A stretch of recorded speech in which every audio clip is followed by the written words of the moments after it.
boa tarde a todos. Como já foi dito aí, eu sou o Júnior Corazza, da Telic.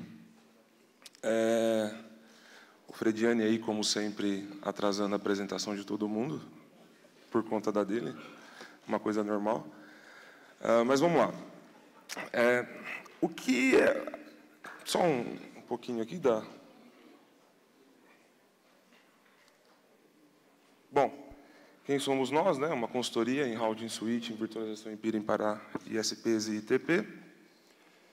Em 2007, a gente atendia só o ambiente corporativo, o ambiente só de empresas cooperativas.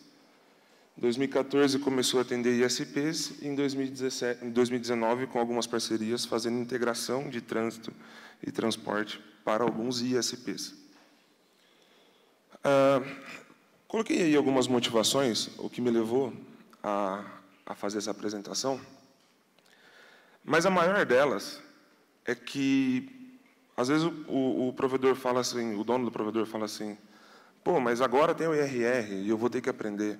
Agora tem o RPKI e eu vou ter que aprender. Agora tem o IPv6 e eu vou ter que aprender. Mas a minha maior motivação e o que eu tenho e o que eu preciso muito passar é que, assim, pessoal, vocês são, e eu falo aqui agora para os pequenos provedores que provavelmente estão aqui ou estão nos assistindo via web. Pessoal, esse é o ônus de você administrar um ASN. A pessoa que administra o ASN, ela tem que aprender tudo isso sim, ou ela tem que pagar alguém para fazer isso, e existem vários profissionais no nosso ramo que fazem isso muito bem. Então, assim, sim, você tem que aprender IRR, sim, você tem que responder os seus contatos de ruíz, sim, você faz parte da internet e você pode ajudar ou você pode piorar o ambiente da internet que a gente usa. Então, esse é o principal recado que eu tenho para passar para todos os operadores de ASN. Esse é o ônus de vocês operarem um. Então, aqui, existiam pouco material para esse assunto em português, principalmente falando na essência, o que é cada um. Foi muito bem explicado pelo Renato Ornelas, alguns pontos, mas começando do zero assim, eu não tinha visto nada. O Google fez um anúncio no LACNIC, apagou ali, mas foi o LACNIC 32, se não me engano. Foi em Punta Cana, no ano passado, que eles iam começar a filtrar todas as rotas que não tivessem IRR. Muitas dúvidas de provedores pequenos, divergência em algumas informações, e principalmente fazer entender que IRR não é a solução. IRR não é a solução de nada, mas ele é um começo. O que é a solução é o RPKI, e nós estamos chegando nisso já. Então, a agenda aí, eu vou falar um pouquinho sobre o que é o IRR, para que ele é importante, algumas bases, fatos, fazer uma comparação dele com o RPKI, falar sobre a RPSL, os objetos e um tutorial aí para que fique gravado, para que todo mundo possa fazer o seu. Então, o que é o IRR primeiro, né? IRR, ele é nada mais do que um repositório de políticas de roteamento. É um banco de dados onde ficam armazenados os dados de rotas, de anúncios, de políticas de roteamento do ASN. Ele é simplesmente um banco de dados. Então, ele facilita a validação do conteúdo de mensagem do anúncio BGP. Ele permite mapear um ASN e todas as suas redes. Permite a definição de política de roteamento, ou seja, você consegue ver isso tudo. E mais legal do que tudo isso, ele consegue gerar prefix lists automáticas. O que isso quer dizer? Que você usar um BGPQ3, e aí tem um link de um vídeo do Douglas Fischer, que ele fez aqui nesse palco ano passado, falando sobre isso. Então, por que o IRR é importante, né? Imagine uma internet mais segura, onde erros humanos são praticamente impossíveis de correr. Por que eu quero dizer isso? Porque se você automatizar as suas prefix lists, você evita muito erro humano na hora de você fazer algum anúncio BGP, por exemplo. Então, ele permite definir todas as políticas de roteamento, as prefix lists, como eu disse, são geradas automaticamente. Vários operadores nacionais já suportam liberação de prefixos através de ARR. E aqui fica uma dica. Após a minha apresentação, vai ter uma apresentação do Thiago Ayubi, da Novacor, e ele vai falar sobre boas práticas de compra de trânsito. Na minha visão, é uma boa prática você comprar trânsito de alguém que ofereça liberação de prefixos automaticamente via RR. Ou seja, existem operadoras aí que demoram, grandes operadoras que, primeiro, que nem têm RR, e segundo, que, e estou falando de grandes operadoras mesmo, tá, que operam em larga escala no estado de São Paulo, e operadoras que levam até 40, 50 dias para fazer liberação de um prefixo, para você fazer anúncios dos seus clientes. E alguns provedores de conteúdo aí vão parar de aceitar prefixos que não estiverem na base RR. E aí o anúncio do Google, no LACNIC 31, perdão, eu falei 32, e um aviso no portal do GGC, que é o Global Cache do Google, que esse prefixo não tem RR. Então, aí algumas bases RR, e aqui é uma informação legal. Vocês podem ver que nós temos 3 tipos de base. As primeiras são as dos próprios HEREs, a FNIC, a PNIC, a ARIN e RIPE. Os Service Provider, NTT, Level 3 e BBOI, que BBOI é o Broadband alguma coisa, eles são os data centers. E de terceiros, como o RADB, o TC, que é nacional, e o AltDB. Então, como vocês viram aí no slide anterior, eu não citei o LACNIC, porque até então o LACNIC não tinha um IRR. No dia 9/10, no LACNIC 32, o LACNIC apresentou o seu IRR, mostrou para a comunidade o que eles estão fazendo para ter um IRR do HERE, porque até então só eles não tinham. O link da apresentação e o link do PDF da apresentação. Então, nós já temos um cronograma. Em dezembro vai ter uma versão beta e uma versão estável em março. E ele vai aceitar Mirror. E eu vou falar depois o que é Mirror, e depois vou dar mais uma explicação sobre o IRR do LACNIC. Então, aí alguns fatos sobre IRR. A Level 3 e a NTT têm os delas, mas a Level 3 e a NTT, apesar de garantirem, a Level 3, na verdade, apesar de garantir que os seus clientes podem usar, que todo mundo poderia usar o seu IRR de forma gratuita, não é bem assim que acontece. A Level 3, eu busquei principalmente no portal deles de chamada, eles não deixam você usar o IRR deles de forma gratuita. A NTT, eu coloquei, mas eu errei. A NTT, ela deixa, desde que você seja cliente dela, ou seja, você tem que ser downstream dela, ou você tem que ser downstream de um downstream dela. Você consegue mexer, você consegue usar. Dos HEREs, apenas o LACNIC não tem uma base RR, que já não é mais verdade. O TC, que é o bgp.net.br, é um projeto nacional, também é o mais fácil de usar. BBOI, a LTDB e TC são grátis. Algumas bases espelham em outras. Por exemplo, o BBOI e o TC são espelhadas com a RADB, e assim vice-versa. RADB é espelhado também com a LTDB. RADB é mais importante, é mais utilizada no mundo. Um dado, inclusive, dado aqui pelo Ornelas. Apesar de serem espelhadas, as bases não são integradas, ou seja, cada base mantém o seu source. Se eu fizer uma consulta na base da RADB, eu vou ver um objeto que está na base do BBOI, mas eu vou ver que o source dela é BBOI e não é RADB. O RADB é pago, e os RRs disponibilizados pelos HEREs são apenas para membros da região e não espelham com nenhum outro RR. O que isso quer dizer? Que o RR da região não pega replicação, não espelha com nenhum outro. Você não vai fazer uma consulta no RR do AFRINIC para pegar um prefixo que foi cadastrado no RADB ou no BBOI, por exemplo. Qualquer pessoa no mundo pode fazer uma consulta através do RUIS, e aí algumas RFCs, que definem o IRR. RPSL. RPSL é uma linguagem, e ela foi criada em 99, e é essa a linguagem que o mundo usa para falar IRR. Ou seja, é uma linguagem única, que todos que a usam entendem, e é a padrão para fazer esse tipo de consulta. Se a gente for pegar, por exemplo, no modelo de computação convencional, o IRR é a base de dados, e a RPSL é como se fosse a linguagem de programação desse banco de dados.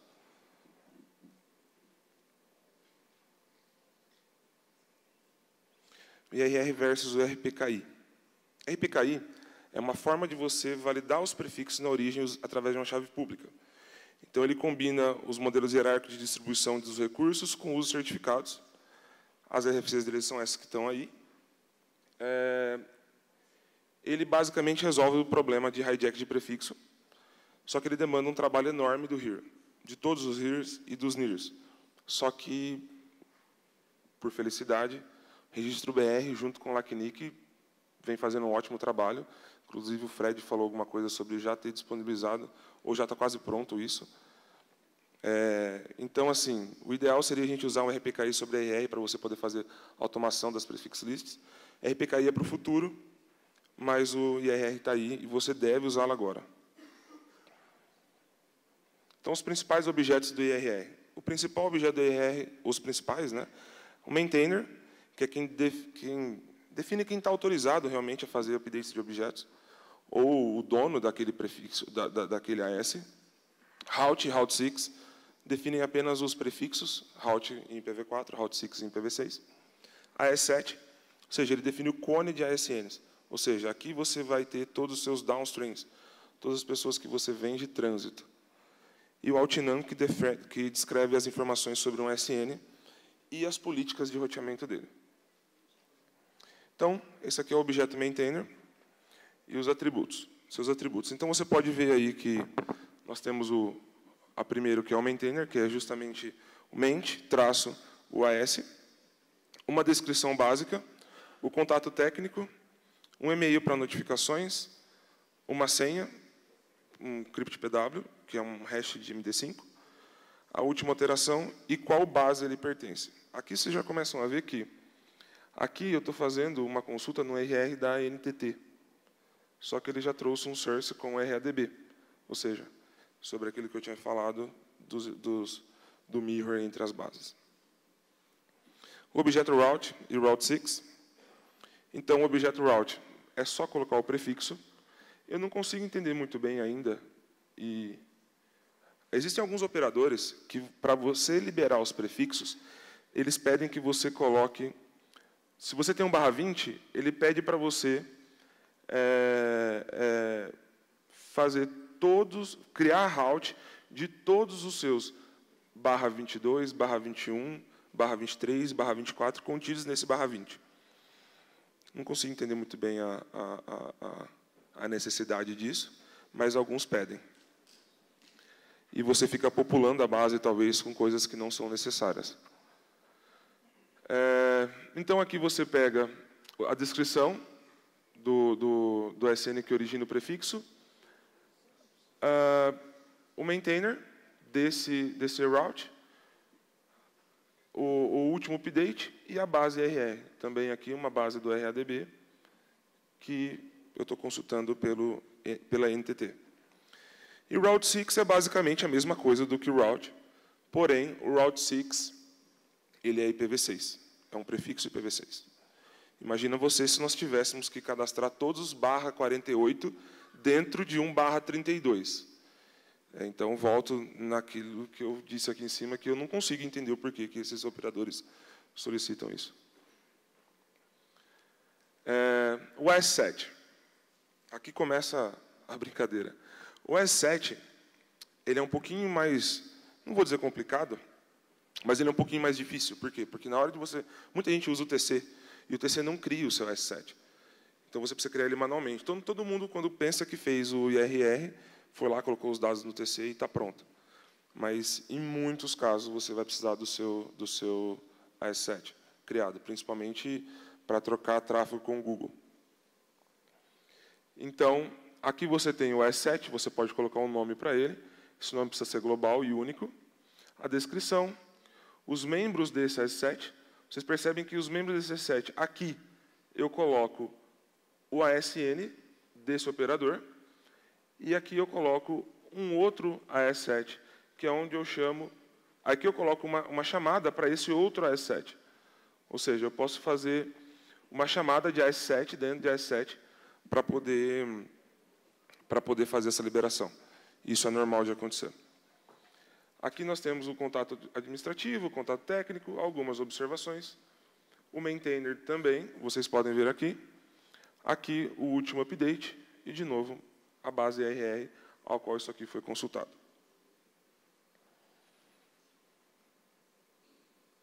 O objeto altNum. Esse objeto ele é mais complicado ainda, porque aqui você pode ver que nós pegamos do registro BR o AS7, de qual esse altNum é membro, tudo que o ASN importa dos seus peers, então importa tudo do AS9700, 31, 32, 1120, etc. E tudo que o ASN exporta para seus upstreams. Então, ele exporta para esses upstreams isso aqui que nós estamos vendo. E também, como todos, vocês podem ver que o contato administrativo, o contato técnico, notificações, o maintainer e o source. Objetos via proxy. E esse daqui foi talvez o principal motivo da apresentação do Douglas com o Ornelas, né? Então, se você não usa IRR, alguém está usando para você. No caso, como foi dito pelo Ornelas, se você não faz o seu IRR, o seu upstream, para ele liberar os prefixos deles, eles têm que fazer essa liberação, porque senão eles não conseguem te anunciar para a internet. Então, se você não criou, você não é um maintainer, e aqui começa o primeiro erro humano do IRR. Vocês podem ver que aqui é o proxy feito da maneira correta. Então, mesmo criado por terceiros, mantém-se o ASN que origina a rota IPv4 e IPv6. Então, essa é a rota, a descrição, a origem que é feita por esse AS, o maintainer e etc. Ou seja, quem criou manteve o ASN correto dessa rota, diferente desse, que ele foi criado por esse AS, e por ter sido criado por esse AS simplesmente colocou que ele origina esse prefixo. Então, aqui nós temos o primeiro erro, e o que o Douglas aí chamou de, eu também chamo disso, de hijack de prefixos via IRR. Isso é um erro, e foi provado aqui na apresentação deles. E agora, isso foi um erro ou foi uma má-fé? E o pessoal da Telecom, lá da Arábia, que pegou todo mundo e colocou, não dá para saber. Então, aqui um pequeno tutorial, inserindo seus dados numa base IRR. Então, o TC é sempre via Wizard. Quer dizer, a primeira é feita via Wizard, depois você pode fazer tudo via RPSL e via e-mail. Então, você entra nesse site, coloca o seu SN, diz aqui que, obviamente, você não é um robô, e dá um submit. Ele vai te mandar um e-mail, ele vai fazer uma consulta no RUIS do registro BR, vai trazer tudo que você já tem ali, inclusive se você tiver alguma coisa no ASIN, no ASOut, lá do registro BR, ele já vai trazer aqui também, e já vai criar o seu route, route6, altNum e maintainer automaticamente para você. Vai aparecer essa tela, vai ser criado tudo isso daqui que vocês estão vendo, e o restante você deve fazer através de e-mail. E é muito bom você salvar essa senha, porque na hora de atualizações, você vai precisar dela. Então, eu vou mostrar agora como fazer numa outra base, que chama BBOI. É a base que eu uso na maioria dos clientes. É a base que eu mais gosto de usar.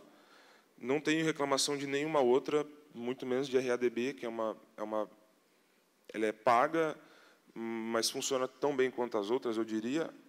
O que é legal, entre aspas, do RADB é que o RADB ele abstrai a RPSL, assim como o TC.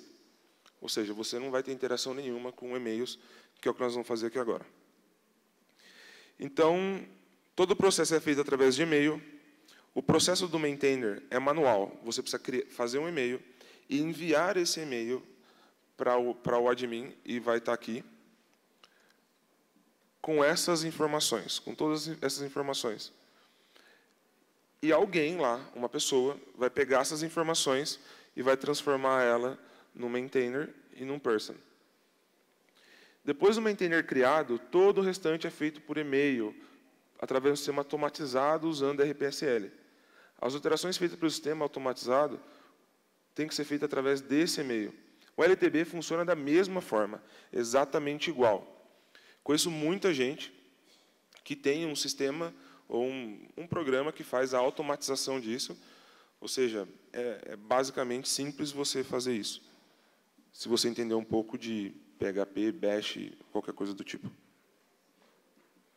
E no RADB, só para reforçar, todo o processo pode ser feito pela web. Você tem uma interfacezinha web que você cadastra tudo isso lá e acabou os seus problemas. Então, depois do maintainer criado, você vai criar o seu route e o route 6, o e-mail, o assunto, route, a descrição, a origem, colocando a origem certa do SN que está fazendo essa criação desse route, o maintainer, um e-mail, o source e a senha. A senha aqui tem que ser colocada em plain text. No slide anterior, eu não mostrei, mas a senha aqui, ela é em MD5. A senha aqui é em plain text. Logo que você enviar esse e-mail, você já recebe um e-mail de retorno falando se deu ou não certo a sua adição. E para o Route 6 é a mesma coisa, só que você coloca o seu bloco IPv6. Então, criando aqui o objeto AS7, coloque todos os ASNs que estão atrás do seu ASN. A identificação da AS7 precisa ser globalmente única. Então, você cria o seu AS7, a descrição, os membros desse seu AS7, contato técnico, administrativo, notificações, o maintainer, o source e a senha. Também muito simples. E aqui você recebe um e-mail falando que transaction is OK. Aqui, ADD OK. Informando que deu certo. Ou o ADD error, caso tenha alguma coisa. E ele vai mostrar ali aonde você errou e o que você errou. É muito importante que esse e-mail seja enviado em texto plano. Ele não pode ter nenhum tipo de codificação HTML. Criando o objeto Altinam, basicamente a mesma coisa. A senha, o nome do seu Altinam, normalmente o AS. O nome do AS, a descrição, import, export, contato administrativo, técnico, para notificações, maintainer e o source. É muito teórico, mas isso aqui é muito simples. Porque criar o Route 6 para o seu ASN é basicamente uma vez só que você vai fazer na vida, a não ser que você cria através de proxy. Deletando o objeto de uma base, também é muito simples. Você vai colocar aqui o e-mail, o assunto, pode ser qualquer coisa, acho que nem precisa. A senha aqui em cima, tudo igual, como se você fosse deletar, porém embaixo você vai colocar um delete e uma descrição desse delete. Apenas isso. Aqui, é só uma ilustração, como eu disse no começo da apresentação, que existem alguns IX, existe um IX, na verdade, aqui no Brasil, que ele tem duas redes. Para você entrar numa segunda rede, você só entra se você tiver o seu AS7 criado. Aqui é só uma representação desse tráfego de um ISP. Aqui é antes dele criar o AS7, e aqui é depois dele criar o AS7. No dia que ele criou o AS7 e entrou na segunda rede, o pulo de tráfego que deu dentro desse mesmo IX, ou seja, melhorando aí o peering desse AS. Então, como será a criação aí, como eu disse lá atrás, do IRR do LACNIC? Todo o processo também terá a RPSL abstraída, a criação vai ser automatizada, Person, Maintainer, Altinam serão extraídos do RUIS do LACNIC, você não vai precisar colocar isso manualmente. Route 6 serão extraídos dos ROAS do RPKI, e o S7 deverá ser criado pelo operador. A única coisa que você vai ter que fazer, que o operador vai ter que fazer manualmente, é criar o seu S7. Com apenas esse objeto, resolve-se pelo menos 80% dos casos de uso do ER, da necessidade do ER. Aqui só uma demonstração pequena do IRRD. Todo mundo, você pode criar o seu IRR. Existem, alguns falam em 40, outros falam em 60, outros falam em 100 bases IRR pelo mundo.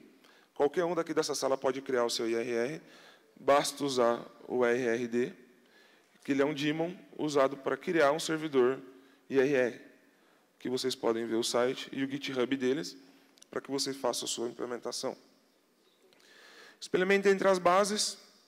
Então, como eu disse, pode ser que uma base espelhe o RAD, não que isso aconteça, mas pode ser que o RADB espelhe o BBUI, mas o BBUI não espelhe o RADB. E isso é feito de uma maneira muito simples. Cada base IRR gera uma base de texto populada pelos seus respectivos objetos. Geralmente leva o nome da base, como, por exemplo, radb.db, leveltree.db, e esse IRR, então, disponibiliza a URL onde estão esses arquivos para que os outros IRRs possam fazer esse experimento. Aqui um breve texto de como você pode fazer uma consulta numa base IRR. Para você fazer uma consulta no objeto route, você usa esse comando em Linux, você instala um ruiz lá, num Linux qualquer, e você usa esse comando. Aqui você pode fazer através do objeto maintainer, e aqui também através do objeto maintainer, mas aqui você percebe que nós estamos usando o RADB como source. Uma lista completa dos comandos estão aqui. Algumas ferramentas aí de consulta também nas bases IRR, que é o IRR Explorer. Você pode ver como estão os objetos. No bgp.hi.net, uma consulta muito simples, aqui. E mantenha, não só o seu AS7 atualizado no PeeringDB. Facilita a consulta para alguns provedores. Se você não sabe como fazer, está aqui um link do BPF, Brasil Peering Forum, mostrando como você faz para fazer as atualizações do seu PeeringDB. Algumas ferramentas aqui de IRR, IRR27, que é um conjunto de ferramentas destinado à manipulação de política de roteamento, o IRR Power Tools, que monitora e gerencia objetos IRR, e o BGPQ3, que gera a configuração das prefix lists para roteadores. Juniper, Cisco, acho que esses dois, e com Cisco você consegue alimentar FRR, etc. As fontes e os materiais que vocês não podem deixar de ver sobre IRR. Aqui é o curso de IRR do Julião Braga, o qual eu tive o prazer de conhecer aqui ontem, que ele tem uma aula num blog dele, que é antiga, que é excelente. Tudo que vocês precisarem, ou quase tudo que vocês precisarem, vai ter lá. The Internet Route Registry, é uma apresentação da NTT sobre o IRR. O IRR da SCW, que foi feito aqui. O site da Merit, o BBUI, e um vídeo do Douglas Fischer com relação à automação de prefix lists. E é isso, pessoal. Obrigado.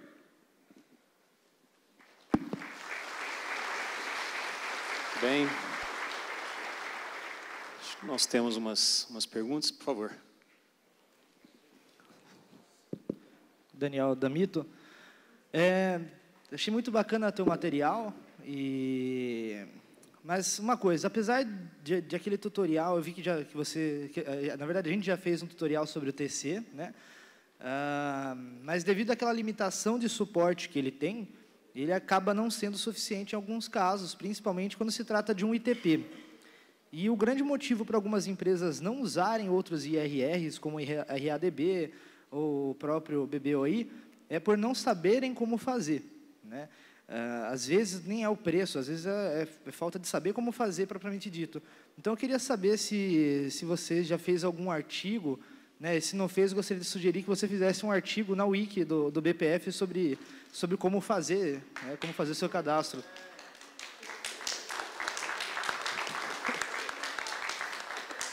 Para quem não sabe, Para quem não sabe, essa pergunta ela foi tão programada quanto a camiseta de Black Hole e Jumbo Family X ontem, tá?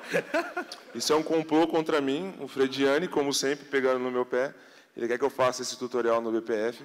Então, eu assumo aqui publicamente o compromisso de fazer um tutorial no BPF. Tem algum prazo?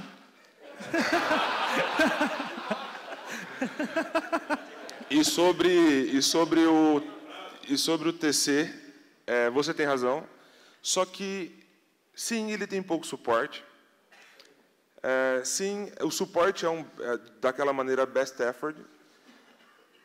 Eu cheguei a pensar no momento que ele fosse um projeto que tivesse descontinuado e que o respectivo mantenedor não desse mais atenção, mas ele voltou. Então, assim, eu não uso o IRR da TC por esses motivos. E é um projeto nacional muito grande, inclusive me coloco à disposição para ajudar, e acho que mais amigos aqui se colocam à disposição para ajudar, caso necessário, para que esse projeto seja o IRR da região, do Brasil. Obrigado. Boa tarde, Gondim da Netel. Então, Coraza, é mais assim só para também adicionar ali,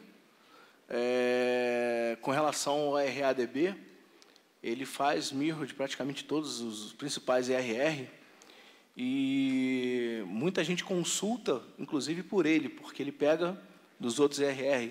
É a base mais completa. Isso. É a base mais completa. E, inclusive, o Manners usa ele para fazer as checagens também. Tá? Só esse adicional aí. Legal.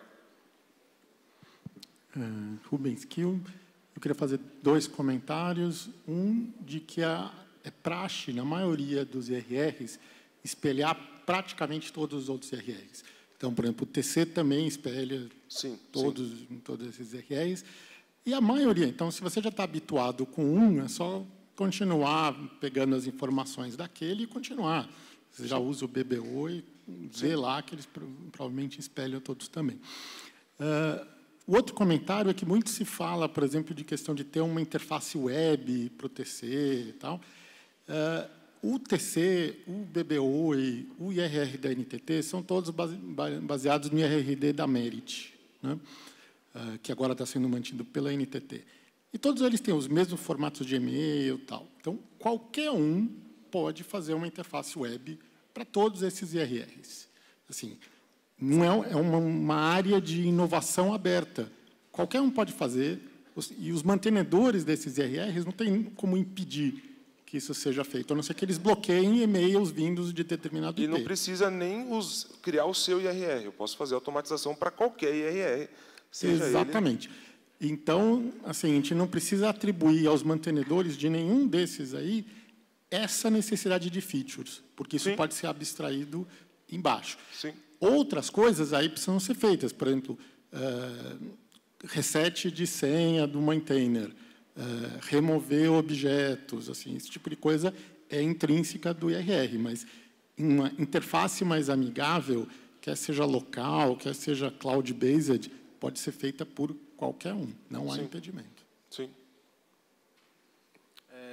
Só assim, para um alinhamento de linguagem, assim, o meu entendimento durante a apresentação do Felipe do Google foi que a filtragem utilizando os dados de IRR vai se aplicar para troca de tráfego direta com o Google. Sim, através de PNI. Isso. É quando você fala, precisa de IRR para trocar tráfego com o Google. Então, é só para a gente... Sim, através de PNI. Eu até acredito que isso vá passar para talvez uma sessão bilateral. Acredito muito pouco que isso vai passar por um ATM, por exemplo. Tá. Não, é que ele confirmou que não afetaria o ATM. Ok. Tá, não, só para... Porque às vezes a pessoa escuta, não, agora eu vou precisar correr para... Mas não fala isso não, que eles não vão fazer. Não. Não fala isso não. Tudo bem. Bem, mais algum comentário? Não, só comentando que a RPKI deve estar já online e pode ser feito um anúncio no GT ainda hoje. Ainda hoje? Ainda hoje. Ok. Pessoal, vamos agradecer o Júnior Corazza, obrigado.